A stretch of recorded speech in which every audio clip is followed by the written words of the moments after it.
से हमें बहुत कुछ सीखने को मिला, बहुत कुछ जानने को मिला और वास्तविकता बहुत गंभीरता के साथ हमें लेने की ज़रूरत है। आज सुबह से लगाकर भूखे प्यासे जैसी भी कंडीशन में आप हम सभी यहाँ बैठे हैं, लेकिन जिन पुरखाओं को आज हम याद कर रहे हैं, उन्होंने भी रात रात में जन जागरण किए हैं, संघर्ष किए हैं, जेलों में गए हैं, उसी के बाद हमें आज़ादी मिली है। साथियों, 1817 में खानदेश राजस्थान से भीलों का आंदोलन, पहला आंदोलन शुरू हुआ था। आप सोचिए, जो लोग हमारे ही समाज के, हमारी ही कौम के लोगों को हमारे सामने खड़ा कर दिया है। आज सोशल मीडिया पे हम देख रहे हैं, हमारे लोग कोई आंदोलन करें या फिर कोई अपना हक अधिकार मांगने जाए तो उनके ऊपर कई प्रकार से टिप्पणियां की जाती है। बोलते हैं आंदोलन करो, धरना दो, ऐसे कहीं ना कहीं एक मजाक बनाया जाता है। लेकिन हमारे पुरखों ने भी यही किया है, आंदोलन किया है, संघर्ष किया है, तब जाकर हमें आज़ादी मिली है। आज आप हम सब स्वतंत्रता के साथ में हम जो चाहे अपनी इच्छा अनुसार कर सकते हैं, लेकिन वो दिन दूर नहीं है जब हमारा समाज फिर से गुलाम बनने वाला है, क्योंकि हमें जागने की जरूरत है। और दीदी ने जो अभी गीत गाया है, बहुत गहराई तक हमें सोचने की जरूरत है।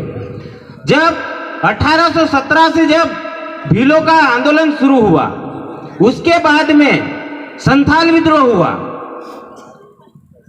झारखंड आंदोलन हुआ, बिरसा मुंडा जी का आंदोलन हुआ, टंटिया भील का आंदोलन हुआ, ऐसे कैसे कई प्रकार से गोंडवाना आंदोलन हुआ, ऐसे कई आंदोलन हुए हैं, तब जाकर हमें आजादी मिली है।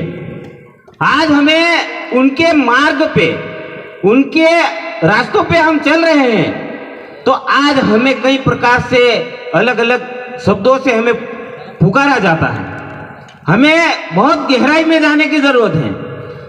अंतिम दादा ने जो बताया है, जो यूनिफॉर्म सिविल कोड, समान नागरिक संहिता, इसको बहुत गहराई से लेने की जरूरत है। आज पहले सुनने में आया था महाराष्ट्र से शुरू हुआ, अभी मध्य प्रदेश में भी जहाँ पे भी कार्यक्रम हो रहे हैं, पैसा एक्ट के साथ साथ में उसे भी बताया जा रहा है। ये हमारा जो हक अधिकार है, और कुल मिला के इस देश में जो कोई निशाने पे है, वो हमारा आदिवासी समुदाय है।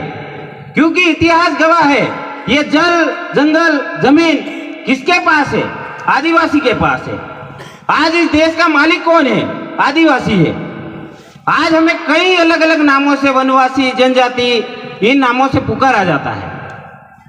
तो इस पे हमें बहुत धैर्य के साथ और सोच समझ के साथ सोचने की जरूरत है, क्योंकि ये यूनिफॉर्म सिविल कोड यानी कि हमारे सारे जितने भी हक अधिकार की जो बातें कर रहे हैं हम, कहीं ना कहीं वो सब खत्म कर दिया जाए। ये लोग जो बोलते हैं हम 2024-25 में जो दीपावली मनाएंगे, कहीं ना कहीं ये चाहते हैं कि हमारा जो लक्ष्य है वो पूरा हो जाए और हम आदिवासी को खत्म कर दें। इस देश में मुसलमानों को दबा दिया जाएगा, ईसाइयों को दबा दिया जाएगा, सिख और जैन ऑलरेडी किस धर्म में आते हैं आपको भी पता है। बचा कौन है? आदिवासी। तो आदिवासी को कैसे खत्म किया जाए? तो पहले यूनिफॉर्म सिविल कोड लागू किया जाए, उसके बाद ऑटोमेटिक ही इनके हक अधिकार खत्म हो जाए। ये बहुत बड़ा षड्यंत्र है इस देश में। हमारे भाई, हमारा समाज जो टुकड़े टुकड़े में बटा है, पार्टीवाद में बटा है, ये समझ नहीं पा रहा है कि क्या हो रहा है हमारे साथ। जब पेड़ काटा जा रहा था तो पेड़ को पता था कि जो कुल्हाड़ी का जो हाथा है ना, वो भी मेरे ही समाज और मेरे ही कौम का है। इसीलिए इतिहास गवाह है और हमारे समाज को हमारे आगे खड़ा किया जा रहा है और पीछे से कंधे पे बंदूक रखी जा रही है। इस बात को समझना होगा। आप हम सब कहीं पे भी आंदोलन करते हैं, आज इन लोगों को बहुत बड़ी पॉलिसी मिल गई कि जहां पे भी खड़े होते हैं वहां कुछ लोगों को, इनके ही समाज के लोगों को, भाई समाज का समाज विरोध नहीं करेगा, धरना हो, आंदोलन हो, कुछ भी हो, तो समाज का कोई व्यक्ति आता है, कोई ये मान लो कार्यक्रम है, और इस कार्यक्रम में कोई से भी समाज या किसी भी विचारधारा से जुड़ा व्यक्ति अगर आता है तो उसका अपन स्वागत करते हैं। लेकिन ये थोड़ी ना पता होता है कि उसके मन में वो क्या है। उसी प्रकार से हमारे समाज को आगे खड़ा कर दिया है और हमारा समाज खुद ना समझ पा रहा है। आज राहुल गांधी जी एक तरफ से भारत जोड़ो यात्रा में बोल रहे कि इस देश का मूल मालिक आदिवासी है, एक तरफ से बीजेपी आरएसएस के लोग बोल रहे कि वनवासी जनजाति। ये हो क्या रहा है, इस पे सोचने समझने की जरूरत है।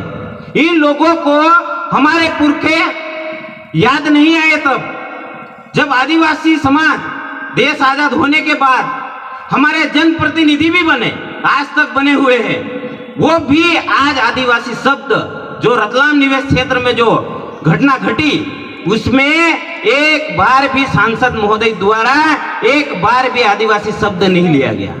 आज जो अपने पुरखों के और जो जितने भी आंदोलन हुए उनके रास्तों पे जब चल रहे हैं तो उसके बावजूद भी वो क्या बोलते हैं कि वो पीले गमछे वाले पता नहीं कौन से संगठन से। फिर आपके ऊपर गाली आती कि नहीं आती है? गाली सुनने का कि नहीं सुनने का? ये समाज को तर्क करने की जरूरत है, सत्य को पहचानने की जरूरत है। आज कई धार्मिक कार्यक्रम होते हैं तो हमारा समाज पूरा दिन वहां बैठता है, अपना समय बिताता है, लेकिन समाज की जब बात आती है तो बेवजह से उन्हें डराया धमकाया जाता है या फिर कहीं ना कहीं काम का बहाना लिया जाता है। साथियों, आप सभी ने यह समय दिया, हम आए, और आने वाले समय में और भी आज जो झकनावदा में गाथा स्थापना हुआ है उसी प्रकार से सारंगी, पेटलावद और अनेक क्षेत्र में हम गाथा स्थापना करेंगे और हमारे पुरखों का इतिहास कायम करेंगे। आप हम सभी को जागरूक होने की जरूरत है।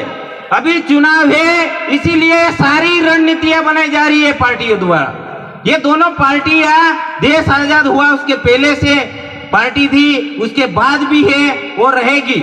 लेकिन आदिवासी को इस मध्य प्रदेश में 47 से 48 एमएलए विधायक है। आप इस बात को समझिए, इनका जो इस देश में जो आखिरी चुनाव समझ लीजिए। लेकिन इनको यह पता है कि अगर आदिवासी एक हो गया, आदिवासी एक जाजम पे आ गया तो क्या होगा। इसीलिए आप इस बात को समझिए, जो आदिवासी संगठन ने शुरुआत की, जो आदिवासी समाज ने अपने पुरखाओं के इतिहास पे चलना शुरू किया ना, तो इन लोगों ने बड़ी आसानी से उसको अपना लिया। क्यों? कि आदिवासी जाग चुका है, उसको अपना लिया और आज जैसे पैसा एक्ट जैसे कानून लाके और वो ये साबित करना चाहते कि हम आदिवासी हितैषी है। पहले कहां मर गए थे आप भाई, पहले कहां मर गए थे? तो आप हम सबको सोचने समझने की जरूरत है। बहुत कुछ बोलना है, बहुत कुछ बोलना था, लेकिन बाहर से जो भी वक्ता है उनको भी बहुत बहुत धन्यवाद, और यहाँ की पूरी टीम और संचालनकर्ता और जो भी आयोजन समिति, उनको तहे दिल से शुक्रिया। आप सबको आभार, जोहार, धन्यवाद।